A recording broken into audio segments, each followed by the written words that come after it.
Hi, this is Jeff Blauett, technical agronomist with Cooperative Farmers Elevator, and on this week's Field Friday segment, I thought we'd kind of, go a little different direction and put a little bit more historic look on probably our, historic, most common and popular crop in the United States. I wanted to just kind of look at, historically, so were we actually raising corn or maize in the days of our independence in 1776.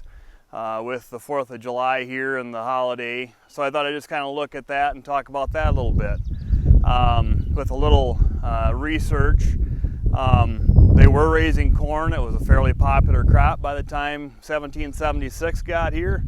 When some of the first settlers were showing up in this country from Europe, quite a few years before that, they wanted to bring the most common crops in England and in Europe over here with, wheat and rye and barley, your small grains. Especially in New England, what they kind of found was it actually didn't work very well. It did quite poorly, but what they soon learned was the Native Americans that had been in this country and doing, subsistence agriculture for a lot of years focused more on corn. So they decided to give that a try, and the Indians taught them a lot of things.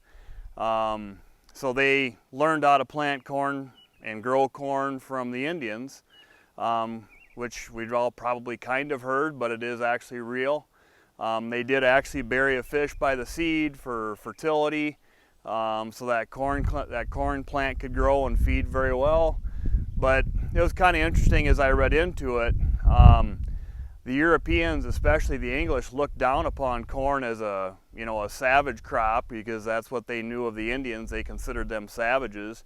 So they looked down upon that crop as opposed to their small grains that they were more popularly raising. And so it actually became part of American fabric, with corn being kind of like, sticking it to the English as, you don't think this is a very good crop, but it's better than the crop that they were used to raising and that they were commonly using. So I thought that was kind of interesting, as it fit into the American culture as well. Corn ended up being very popular for quite a few reasons. There were several different versions. It was open pollinated corn at that time, of course, where they would, every year they would grab the best ears and save those and plant those kernels again the next year. But corn was easy to store without refrigeration and those kinds of things back in the days. Of the revolutionary times, so they could dry it and they would store without any extra effort.